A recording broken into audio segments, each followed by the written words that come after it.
दोस्तों, इस वीडियो में आप जानने वाले हैं मेरी एक राज की बात। तो वीडियो के मिड पार्ट में मैं आपको बताऊंगा कि वो राज की बात क्या है। तो इसको जानने के लिए आप मेरे साथ बने रहें। तो चलिए हम अपनी जर्नी को शुरू करते हैं।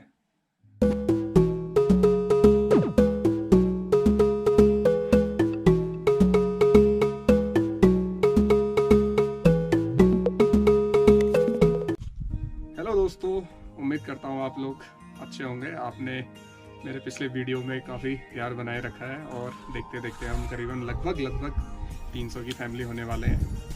तो दोस्तों, आपने देखा कि मेरी पहली शिमला की जर्नी में जो पहला पड़ाव था वो था पिथौरागढ़ से हल्द्वानी। तो आज मैं जा रहा हूँ अब हल्द्वानी से देहरादून की ओर।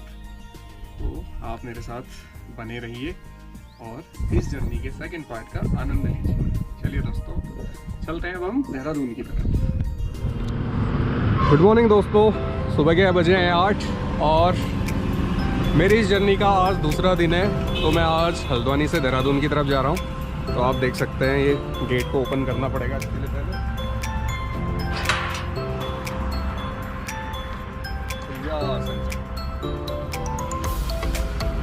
तो ये खुल चुका है गेट। तो अब हम अपनी जर्नी को स्टार्ट करते हैं।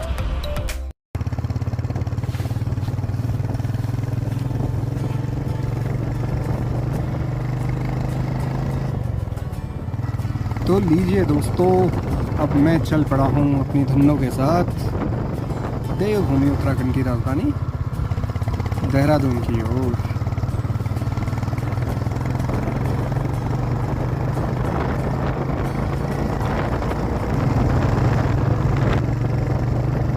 तो दोस्तों, मैंने पंचायत घर को पार कर लिया है और मैं अब बढ़ चला हूँ रुद्रपुर की ओर। और इस जर्नी में मेरा साथी है ये गूगल मैप।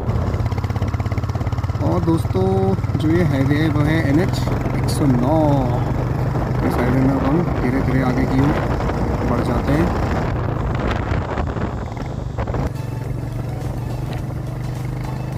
पंचायत घर से दोस्तों रुद्रपुर की दूरी है लगभग 25 किलोमीटर। और इस बीच मैंने अभी अपनी गाड़ी पे तेल भरवा लिया था लगभग 600 रुपये का। और मैं गुजर रहा हूँ इन टाडा के जंगलों से। इस टाडा के जंगल से गुजरते हुए दोस्तों कभी कभी आपको हाथी देखने को मिल जाते हैं, बट अनफॉर्चुनेटली मुझे नहीं मिला वो। तो धीरे धीरे मैं अब रुद्रपुर की ओर बढ़ते रहता हूँ। तो आप मेरे साथ इस जर्नी में बने रहिए।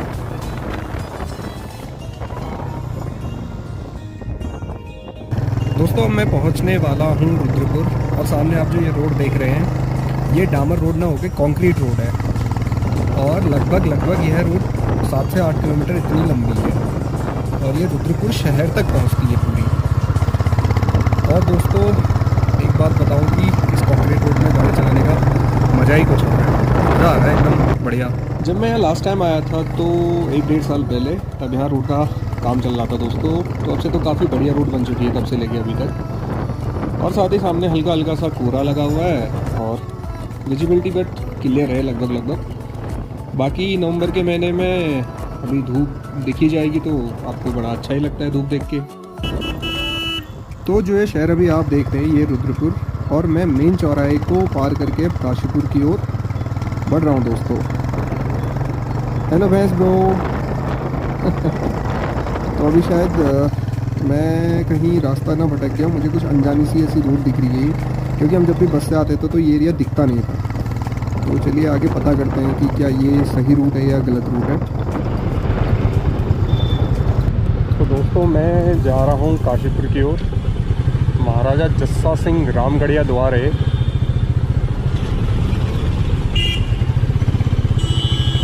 रुद्रपुर शहर को छोड़ते हुए मैं निकल पड़ा हूँ काशीपुर की ओर। तो दोस्तों, मैं सही था क्योंकि मैं गलत दिशा में चला गया था। तो सामने फिर एक फ्रूट बेचने वाले अंकल दिखे।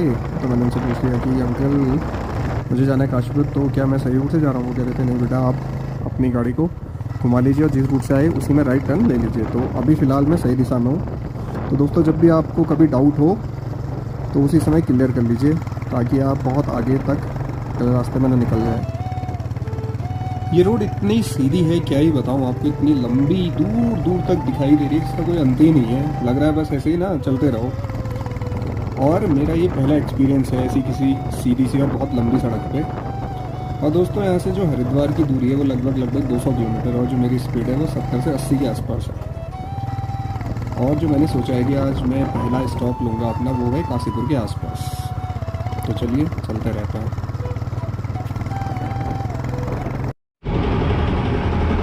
दोस्तों मैं हूँ गदरपुर में, और मेरी गाड़ी का टायर हो चुका है पंक्चर। तो आप देख सकते हैं मैं इस पेट्रोल पंप के पास हूँ, और ये भैया हमारे हैं टायर का पंक्चर। देखें कितना टाइम लगता है।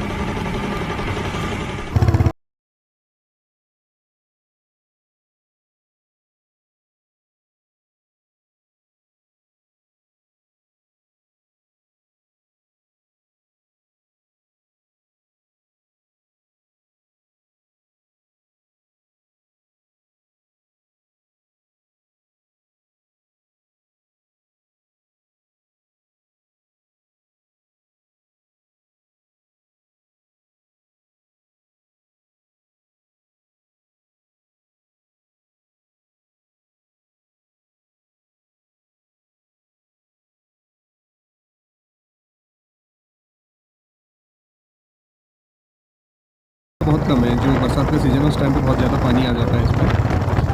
तो अब हम गदरपुर के बाद जसपुर की ओर बढ़ रहे हैं। तो चलिए चलते रहते हैं आगे की ओर। मैं जसपुर पहुंचने वाला हूं दोस्तों। तो मैंने अभी देखी एक जीप जो मेरे बगल से गुजरी थी जस्ट, और उसके पीछे लिखा हुआ था UK05। तो इतनी दूर अपने शहर की गाड़ी को देखना बड़ा अच्छा लगता है। शायद वो किसी को ड्रॉप करने आई होगी, और उस गाड़ी के पीछे लिखा हुआ था तेजम टू पिथौरागढ़। नंबर तो मैं नहीं देख पाया, बट जिनकी भी गाड़ी है उनको मेरी तरफ से हेलो ब्रो। आप जब भी इस वीडियो को देखें, अगर आपको लगे कि ये आप ही की गाड़ी है और आप कंफर्म हो तो कमेंट जरूर कीजिए। सुबह से चलने के बाद अभी मैं थोड़ा अब इस हाईवे के किनारे रुक गया हूँ, और बड़ा अच्छा लग रहा है यहाँ पे रुक के। और एकदम धूप खिल चुकी है, अब शरीर को थोड़ी गर्माहट मिल चुकी है। और ये सामने आप देखिए गन्ने के खेत, और सामने ये अपना खूबसूरत सा हाईवे। दोस्तों मैं अभी नगीना को पार कर चुका हूँ, और मैं बढ़ चुका हूँ अब जर्नी में और आगे की ओर। तो दोस्तों जो हल्द्वानी से देहरादून की डिस्टेंस थी वो 270 किलोमीटर, और पंचायतगढ़ से लगभग 260 किलोमीटर। और मैं शिमला दिल्ली वाले रास्ते भी जा सकता था, बट मैंने देहरादून वाला रास्ता चुना क्योंकि ये थोड़ा सा नज़दीक पड़ता है, करीबन 100 किलोमीटर का। और फिर अपना पहाड़ों वाला रास्ता, तो आपको पता ही है हम पहाड़ के बाइकर्स हैं, तो वहाँ से जाने में हमें ज़्यादा आसानी होती है। तो दोस्तों मैं अपनी ज़िंदगी के सबसे लंबे सफ़र पे निकला हूँ अभी मैं बाइक से। इतना लंबा सफ़र मैंने आज तक कभी किया नहीं, ये पहली बार है जो मैं जा रहा हूँ। तो इतनी दूर UK05 8642 नंबर देखना बहुत बड़ी बात है मेरे लिए फ़िलहाल, क्योंकि इस रोड में मुझे अभी तक UK05 नंबर की कोई भी गाड़ी नहीं दिखी, और दिखी नहीं होंगी तो वो टैक्सी व्हीकल होंगी, बट ये प्राइवेट नंबर था। और मैं यहाँ पर इससे रुका था, मेरा टायर फिर से पंक्चर हो गया है, और दूसरी बार है आज की जर्नी में टायर का पंक्चर होना। मेरा टायर लगभग चल चुका है 10,500, लेकिन ये अभी से ख़राब हो गया है। सीएट का टायर है, और इसमें कुछ भी नहीं तो 5 या 6 पंक्चर लग गए हैं। ये अभी आज के दिन का दूसरा पंक्चर है। अब देखते हैं कहाँ तक ये काम करता है, वरना मुझे देहरादून में नया टायर लेना पड़ेगा।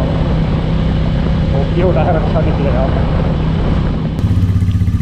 दोस्तों जो मैंने आपको शुरुआत में कहा था कि मैं अब आपको एक राज की बात बताऊँगा, तो वो बात ये है कि मैं अपनी ज़िंदगी में इतने लंबे सफ़र में पहली बार बाइक को लेके जा रहा हूँ, और किसी प्लेन वाले एरिया में मैंने पहली बार बाइक से ट्रैवल किया। तो ये मेरे लिए पहला एक्सपीरियंस है, और मन में थोड़ा सा डर भी है कि भैया प्लेन्स में बाइक कैसे चलाएंगे, हाईवे में कैसे चलेंगे, क्योंकि हमने तो आज तक पहाड़ों में बाइक चलाई है जहाँ हमारी स्पीड 35 से 45 होती है, और यहाँ हमको 90-90 100-100 की स्पीड में चलना पड़ता है, क्योंकि बहुत अच्छे से एक्सप्रेस वे होते हैं। तो उसी का मन में डर था, तो आज वो थोड़ा कम हो गया है कि चलिए हम ट्रैवल कर सकते हैं इतनी लंबी जर्नी। तो और भी थोड़ी और बातें रह गई हैं, मैं आपको आगे बताता हूँ, तो आप अभी बने रहिए और आगे की ओर बढ़ते रहते हैं। तो दोस्तों मैं हूँ गुलाबपुर में, ये चिड़ियापुर से थोड़ा सा पीछे है और मेरा टायर तीसरी बार पंक्चर हो गया है। तो भैया देखो बना रहे हैं टायर।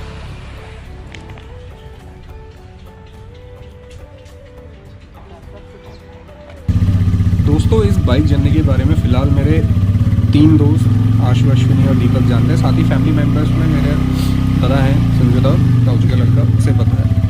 बाकी फैमिली को भी मैंने नहीं बताया है क्योंकि उसके पीछे कुछ कारण है। पहला तो ये कि वो मना करते हैं ऐसे ट्रैवल करने से, क्योंकि उनके मन में डर होता है, थोड़ी चिंता होती है कि क्या जो हो जाएगा, कैसे जो जाएगा। और दूसरा बताने का रीज़न ये भी है कि वो बार बार फिर फ़ोन करते हैं, पूछते रहते हैं कि कहाँ पहुँचा, क्या है। खैर उनकी चिंता तो जाहिर है। दोस्तों हम सबका एक सपना होता है कि बाइक से लद्दाख की तरफ ट्रैवल करेंगे। तो आप इस ट्रैवलिंग को मेरा लद्दाख जाने से पहले की प्रैक्टिस मान सकते हैं। और दोस्तों किसी भी अनजान शहर में अगर आपके पास अपनी गाड़ी हो, बाइक हो, 4 व्हीलर हो, तो उस प्लेस को एक्सप्लोर करने में काफ़ी हद तक आसानी हो जाती है। और एज ए ट्रैवलर यूट्यूबर आपको रास्तों में कई जगह रुकना होता है, बोलना पड़ता है, लोगों से मिलना पड़ता है, तो बस और ट्रेन से ये सब पॉसिबल नहीं हो पाता है। इसलिए ये बाइक को ले जाने का भी एक रीज़न यही है कि मैं इतने दूर बाइक से ट्रैवल कर रहा हूँ।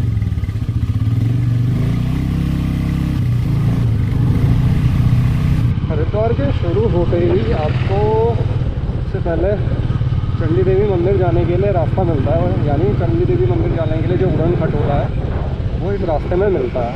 शुरुआत में ही सबसे पहले आप चंडी देवी मंदिर के दर्शन कर सकते हैं। और जो सामने वाली पहाड़ी पे आप मंदिर देख पा रहे हैं वो है मनसा देवी टेम्पल। और वो शहर के बीच से जाता है, उसके लिए उड़न खटोला वाला रास्ता और पैदल रास्ता भी है। ये शहर है हरिद्वार। सामने आप मंदिर देख रहे हैं वो है मनसा देवी मंदिर। और इस पुल के नीचे आप देखिए माँ गंगा।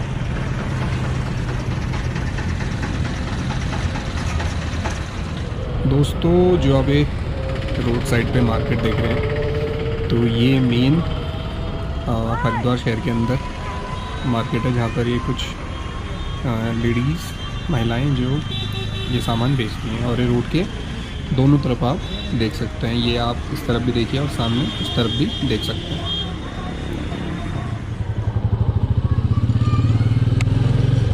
मैं हूँ दोस्तों हरिद्वार शहर के बीचों बीच।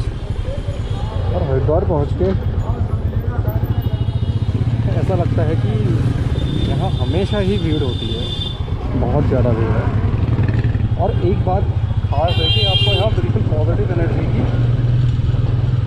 ऐसे बिल्कुल वाइब्स आती रहेंगी। बड़ा अच्छा लग रहा है इस शहर के अंदर। बिल्कुल आप पैदल घूमिए, चाहे गाड़ी से घूमिए, चाहे आप टैक्सी लीजिए, और देखने के लिए इतना कुछ है कि मतलब उतर के आप एक एक दुकान पे जा सकते हैं। लेकिन मेरे पास मेरी बैग वाली चीज़ पर बैग है, तो मैं उसे छोड़ के कहीं जा नहीं सकता हूँ। मेरे साथ ये बड़ी दिक्कत है। एक बैग मेरे पीठ पे है और एक बैग पीछे वाली सीट पर बता होगा। तो देखते हैं कहीं पर कुछ होने की संभावना है। अगर कहीं पर बैग रख सकता हूँ तो मैं उसके बाद ही शहर को थोड़ा सा ट्रैवल कर पाऊँगा, वरना बहुत मुश्किल है। मतलब बाइक से ही शहर को एक्सप्लोर करते करते बाहर निकल जाएंगे।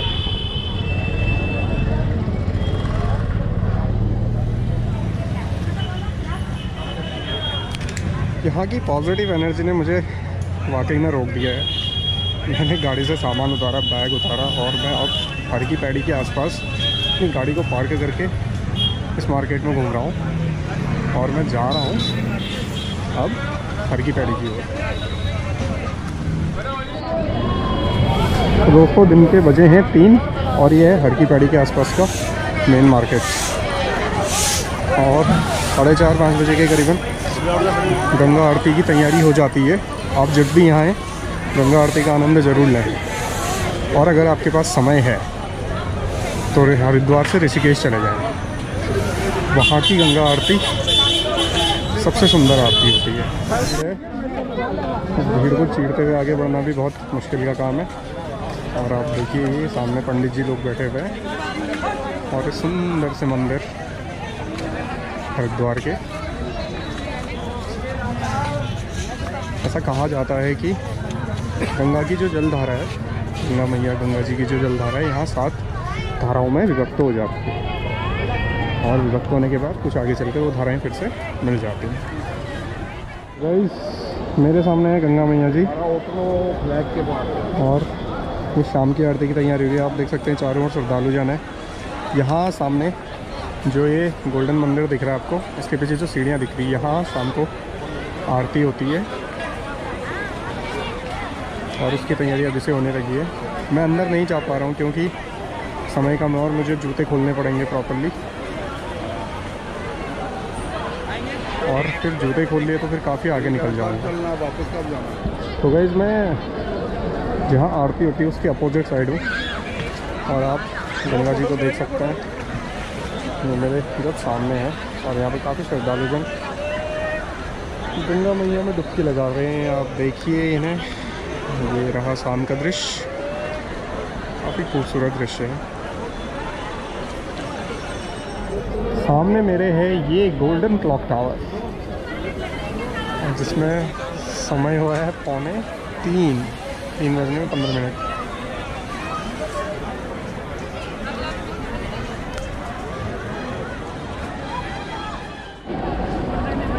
दोस्तों आप जब भी गंगा जी के आसपास स्नान करें तो इन बैरक के आगे कभी ना जाएं।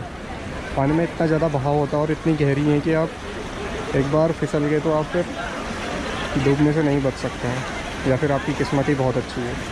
तो आप देख सकते हैं जितने भी श्रद्धालु हैं वो सिर्फ ये गंगा जी के किनारे, सीढ़ियों के किनारे और इन जंजीर को पकड़ के नहाते हैं।